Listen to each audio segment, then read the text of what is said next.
Chapter 35. As I walked over the carpet of pine needles to meet him, he was more formally dressed than usual by day, in dark blue trousers and an even darker blue polo-necked jumper. I decided to be very much on guard, which something about his quizzical look did nothing but confirm as wise. I felt pretty sure that his leading actress had not been lying to me, at least as regards her admiration for him and her belief that he was not an evil man. I had also detected a stronger residue of doubt, even of fear, than she had actually revealed to me. She had needed to convince herself as well as me.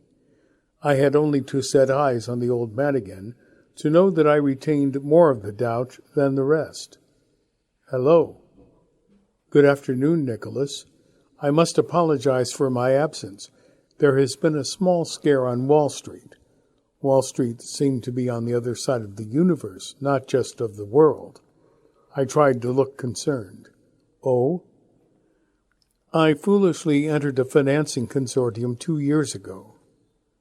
Can you imagine Versailles with not one Roi Soleil, but 5 of them? Financing what?" "Many things," he went on quickly. "I had to go to Nauplia to telephone Geneva. I hope you're not bankrupt." "Only a fool is ever bankrupt, and he is bankrupt from birth." "You have been with Lily?" "Yes." "Good." We began to walk back toward the house. I sized him up and said, "And I've met her twin sister." He touched the powerful glasses round his neck. "I thought I heard a subalpine warbler. It is very late for them to be still on migration." It was not exactly a snub, but a sort of conjuring trick how to make the subject disappear. Or rather, seeing her twin sister, he walked several steps on. I had an idea that he was thinking fast. "Lily had no sister, therefore no sister here." "I only meant to say that I've been very well entertained in your absence." He did not smile, but inclined his head. We said nothing more. I had the distinct feeling that he was a chess master caught between 2 moves, immensely rapid calculation of combinations. Once he even turned to say something, but changed his mind. We reached the gravel. "Did you like my Poseidon?" "Wonderful." "I was going to—" He put his hand on my arm and stopped me, and looked down, almost as if he was at a loss for words. "She may be amused. That is what she needs, but not upset, for reasons you of course now realize. I am sorry for all this little mystery we spread around you before." He pressed my arm and went on. "You mean the amnesia?" He stopped again. We had just come to the steps. "Nothing else about her struck you?" "Lots of things." "Nothing pathological?"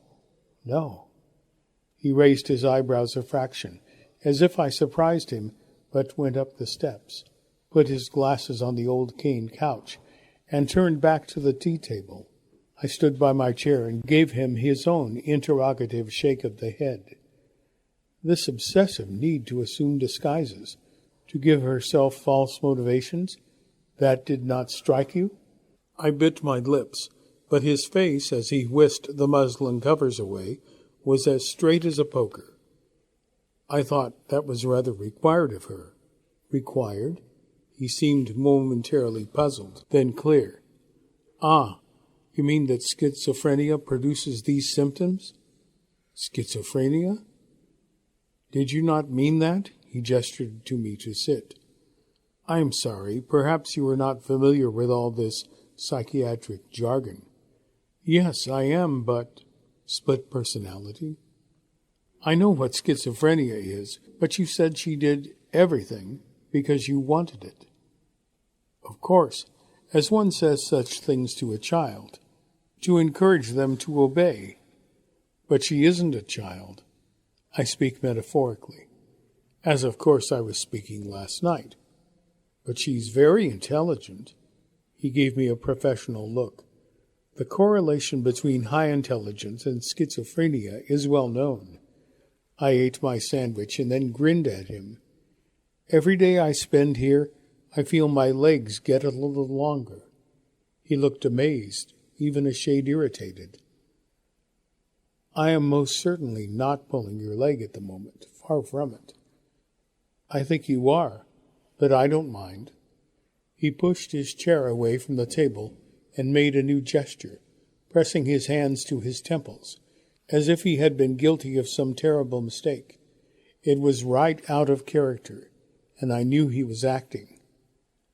"I was so sure that you had understood by now." "I think I have." He gave me a piercing look I was meant to believe, and didn't.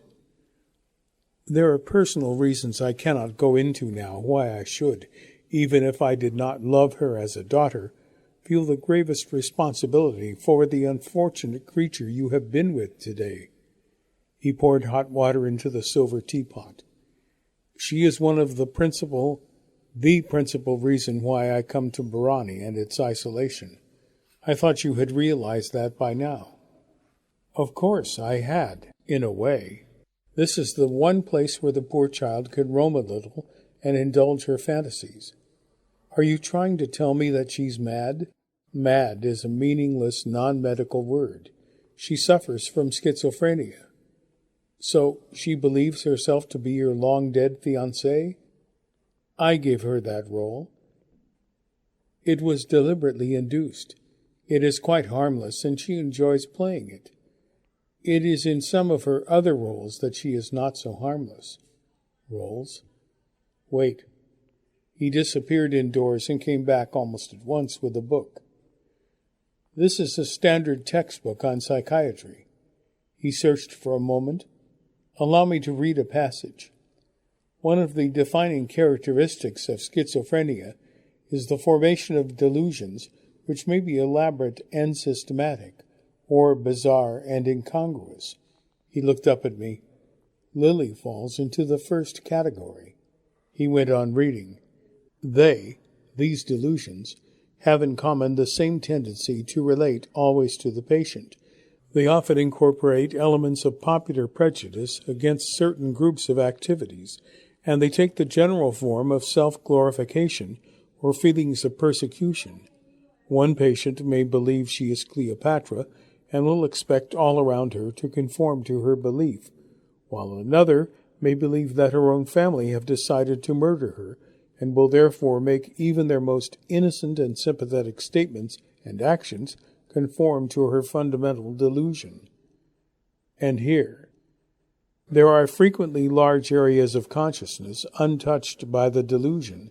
In all that concerns them, the patient may seem, to an observer who knows the full truth, bewilderingly sensible and logical. He took a gold pencil from his pocket, marked the passages he had read, and passed the open book over the table to me. I glanced at the book, then, still smiling, up at him. "Her sister? Another cake? Thank you." I put the book down. "Mr. Conchis? Her sister?" He smiled. "Yes, of course, her sister." "And?" Yes, and the others. Nicholas here, she is queen. For a month or two we all conformed to the needs of her unhappy life." And he had that very rare in him, gentleness, solicitude, which only Lily seemed able to evoke. I realized that I had stopped smiling. I was beginning to lose my sense of total sureness that he was inventing a new stage of the mask. So I smiled again. "And me? Do children in England still play that game?" He put his hand over his eyes, at a loss for the word. "Cash-cash?" I took a breath, remembering only too vividly the subject of our conversation's recent use of the same image, and thought, the cunning little bitch, the cunning old fox, they're throwing me backwards and forwards like a ball. That last strange look she had given me, all that talk of not betraying her, a dozen other things. I felt humiliated and at the same time fascinated. Hide and seek? Of course. The hider must have a seeker. That is the game. A seeker who is not too cruel, not too observant. I'd rather got the impression that I was the center of attention. I wish to involve you, my friend. I wish you to gain something from this. I cannot insult you by offering you money, but I hope there will be reward for you too. I'm not complaining about my salary, but I would like to know a little more about my employer. I think I told you that I had never practiced medicine. That is not quite true, Nicholas. In the 20s, I studied under Jung. I do not now count myself a Jungian, but my principal interest in life has remained psychiatry. Before the war, I had a small practice in Paris. I specialized in schizophrenic cases. He put his hands on the edge of the table. Do you wish to see evidence? I can show you papers I published in various journals. I'd like to read them, but not now. He sat back. Very well. You must in no circumstance reveal what I am going to tell you. His eyes bored gravely into mine. Lily's real name is Julie Holmes. 4 or 5 years ago, her case attracted a great deal of attention in psychiatric circles. It is one of the best documented. Even if it was not already highly unusual in itself, it was virtually unique in there being a twin sister of a perfectly normal psychological type who could provide what scientists call a control. The etiology of schizophrenia has long caused fierce debate between the neuropathologists and psychiatrists proper, whether it is essentially a physical and genetically conditioned or a spiritual disorder.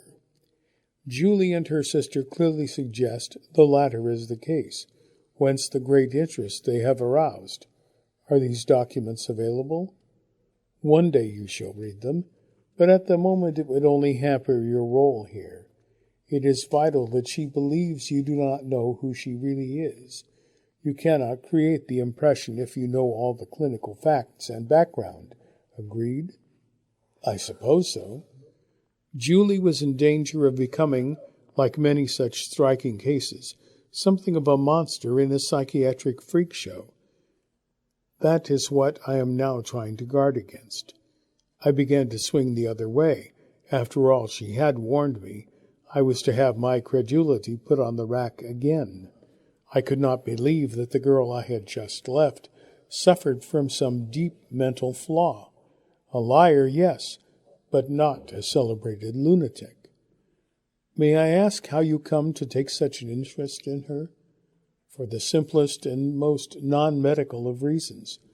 Her parents are very old friends. She is not only my patient, Nicholas, but my godchild. I thought you'd lost all contact with England. They do not live in England, Switzerland, where she spends most of her year now, in a private clinic. I cannot, alas, give all my life to her. I could almost feel him willing me to believe. I looked down, then up at him with a small grin. Before you told me this, I was going to congratulate you on hiring such a skilled young actress. His stare at me was unexpectedly fierce, somehow put on the alert. She did not by any chance suggest that to you herself. Of course not.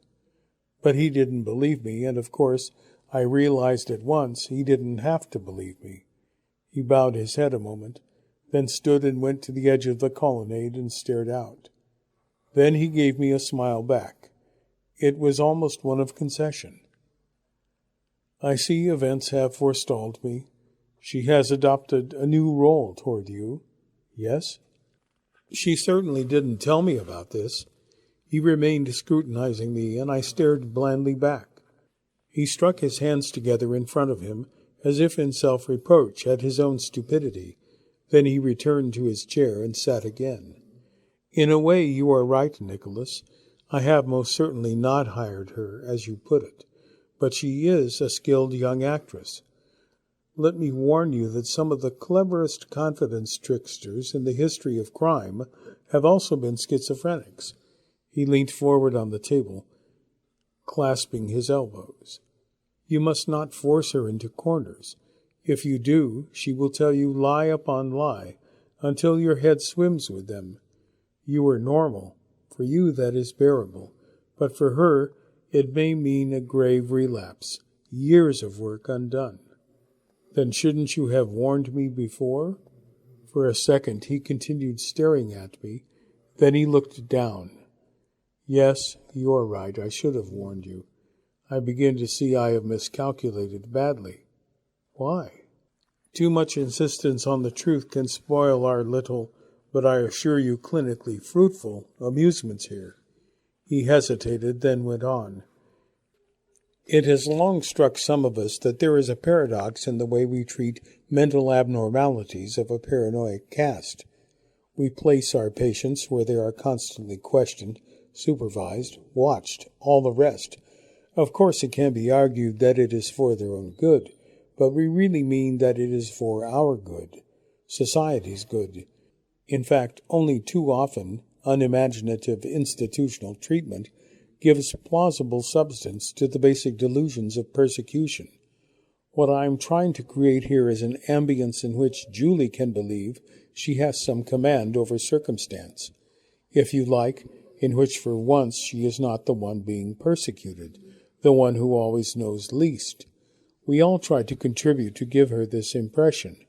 I also allow her to think on occasion that I do not know quite what is going on, that she is leading me by the nose. His tone of voice managed to suggest that I was rather slow not to have guessed this for myself.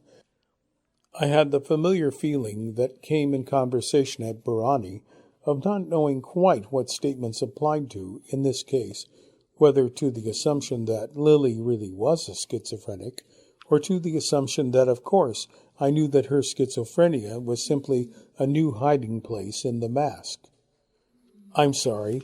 He raised his hand, kind man. I was not to excuse myself. This is why you won't let her go outside Barani? Of course. Couldn't she go out? I looked at the tip of my cigarette. Under supervision? She is, in law, certifiable. That is the personal responsibility I have undertaken, to ensure that she never enters an asylum. But you let her wander around, she could easily escape. He raised his head in sharp contradiction. Never. Her nurse never leaves her. Her nurse? He is very discreet.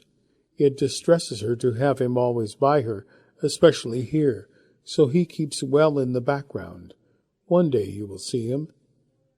With his jackal head on, it would not wash, but the extraordinary thing was that I more than half suspected that Conchis knew it would not wash. I hadn't played chess for years, but I remembered that the better you got, the more it became a game of false sacrifices. He was assaying not my powers of belief, but my powers of unbelief. That is why you keep her on the yacht. Yacht? I thought you kept her on a yacht. That is her little secret. Allow her to keep it. You bring her here every year? Yes.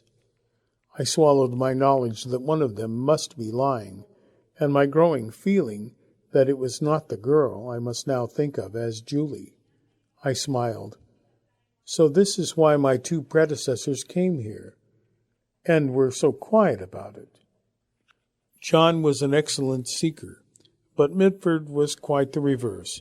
You see, Nicholas, he was totally tricked by Julie. In one of her persecution phases, as usual, I, who devote my summers to her, became the persecutor, and Mitford attempted one night, in the crudest and most harmful way, to, as he put it, rescue her. Of course, her nurse stepped in. There was a most disagreeable fracas. It upset her deeply. If I sometimes seem irritable to you, it is because I am so anxious not to see any repetition of the last year. He raised his hand. I mean nothing personal. You are very intelligent, and you are a gentleman. They are both qualities that Mitford was without. I rubbed my nose. I thought of other awkward questions I could ask, and decided not to ask them. The constant harping on my intelligence made me as suspicious as a crow. There are 3 types of intelligent person. The first, so intelligent that being called very intelligent must seem natural and obvious. The second, sufficiently intelligent, to see that he is being flattered, not described. The third, so little intelligent that he will believe anything. I knew I belonged to the second kind. I could not absolutely disbelieve Conscious. All he said could just be true. I suppose there were still poor little rich psychotics kept out of institutions by their doting relations. But Conscious was the least doting person I had ever met. It didn't wash. There were various things about Julie, looks, emotional non sequiturs, those sudden tears, that in retrospect seemed to confirm his story. They proved nothing, and perhaps this development had always been planned, and she had not wanted to spoil it completely. "Well," he said, "do you believe me? Do I look as if I don't? We are none of us what we look. You shouldn't have offered me that suicide pill. You think all my prussic acid is ratafia?" "I didn't say that. I'm your guest, Mr. Conscious. Naturally, I take your word." For a moment, masks seemed to drop on both sides. I was looking at a face totally without humor, and he, I suppose, was looking at one without generosity.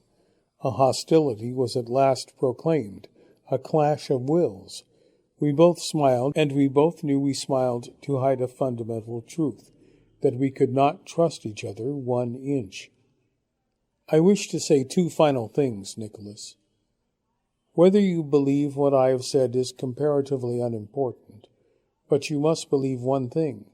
Julie is susceptible and very dangerous, both things without realizing it herself. Like a fine blade, she can easily be hurt, but she can also hurt. We have all had to learn to remain completely detached emotionally from her, because it is on our emotions that she will prey, if we give her the chance."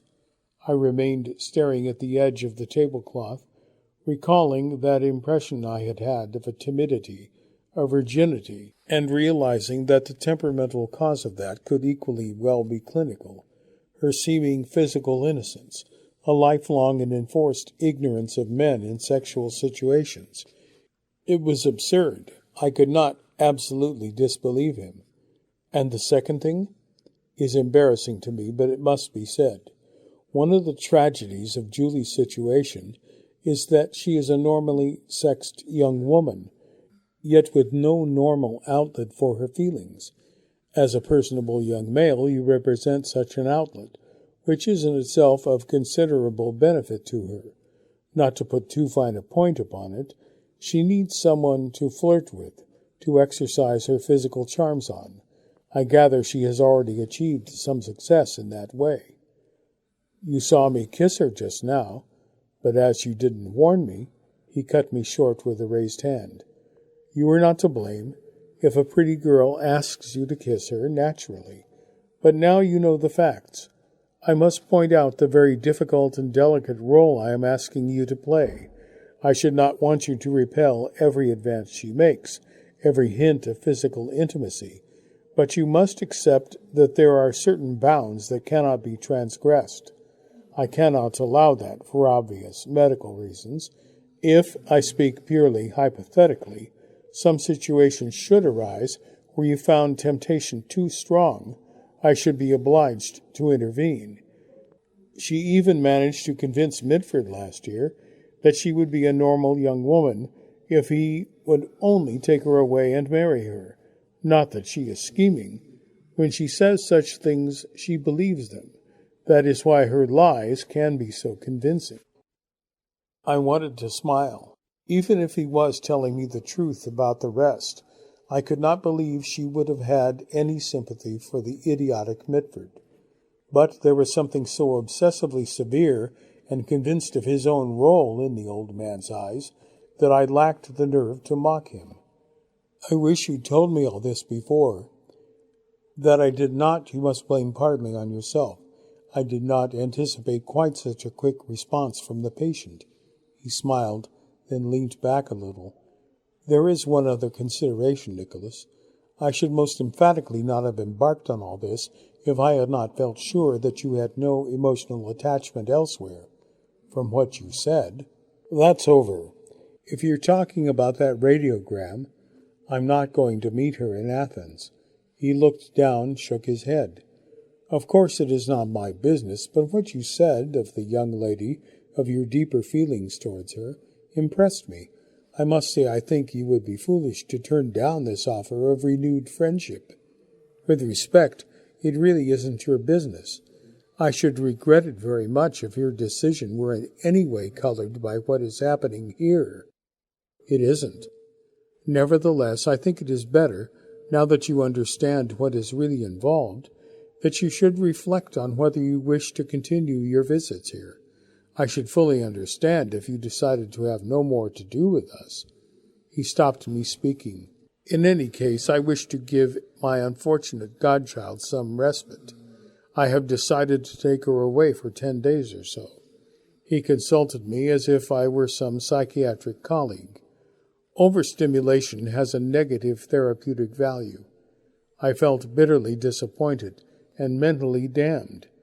Allison and her accursed radiogram. At the same time, I was determined not to show it.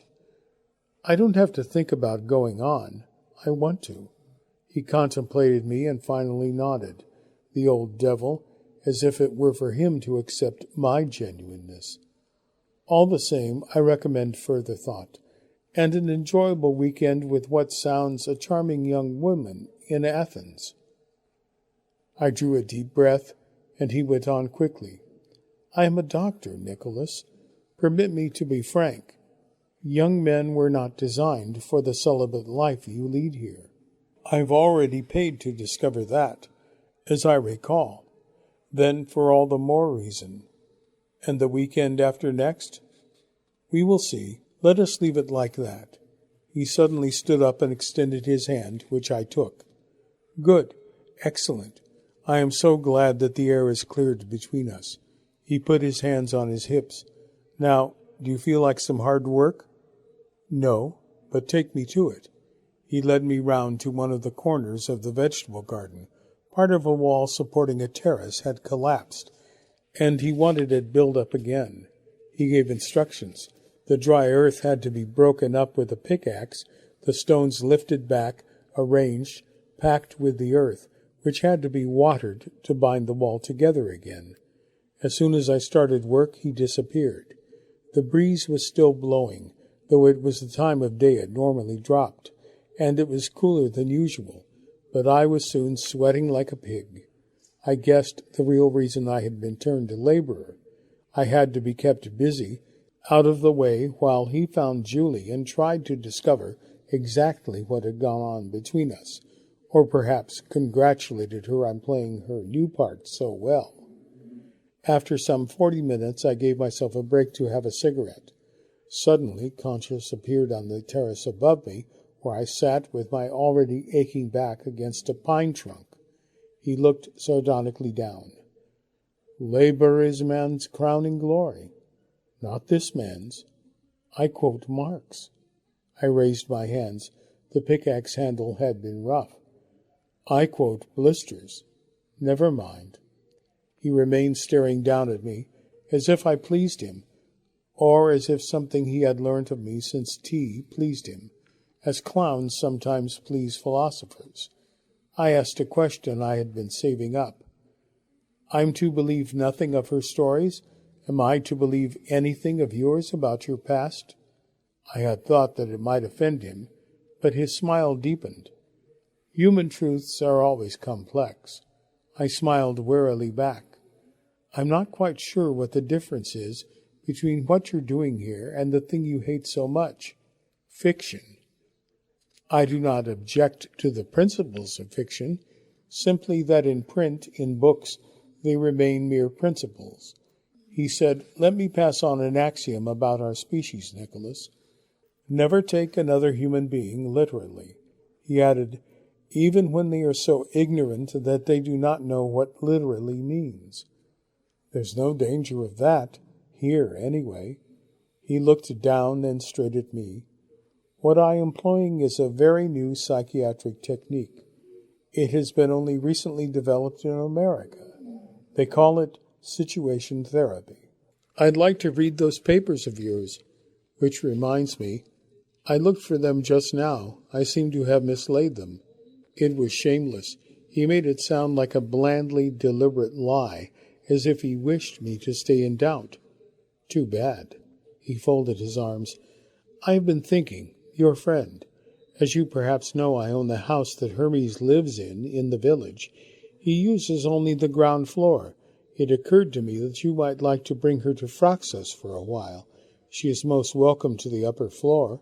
It is primitive, but sufficiently furnished and quite spacious. That really did take the wind out of my sails, though it seemed a colossal nerve rather than a kindness. To have taken all this trouble to net me, and now to be offering every kind of escape. He must have been so sure that he had me, and for a moment I felt like taking the offer. Not that I wanted Allison within 100 miles of the island, but just to spite him. Then I couldn't help here any more. Perhaps you could both help here. She wouldn't give up her job, and I really don't want to be involved with her any more. I added, but thanks all the same. Well, the offer stands. He turned rather abruptly away, then, as if this time I had offended him, I set to again expending on the job my growing sense of frustration. Another 40 minutes later, the wall was back to something like its proper shape. I carried the tools to a shed behind the cottage, then went round to the front of the house. Conchi sat there under the colonnade, quietly reading a Greek newspaper. Is it done? Thank you. I made one last effort. Mr. Conchis, you've got the whole thing with this other girl ludicrously wrong. It was just an affair. It's past history now. But she wishes to see you again? 9/10 out of curiosity. You know what women are like, and probably just because the man she now lives with is out of London for a few days. Forgive me, I will interfere no further. You must do as you feel, of course. I turned away, wishing I'd kept my mouth shut when he said my name. I looked back at him from the open doors into the music room.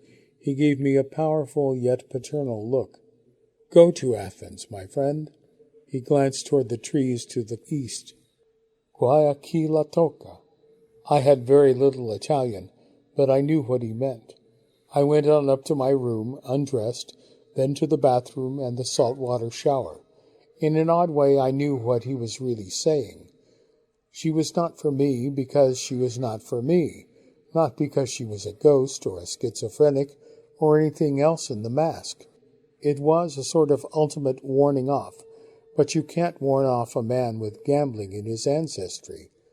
I lay naked on my bed after the shower, staring at the ceiling, trying to evoke Julie's face, the curve of her eyelashes, the feel of her hand, her mouth, that frustratingly brief pressure of her body as we kissed, and her sister's body seen the night before.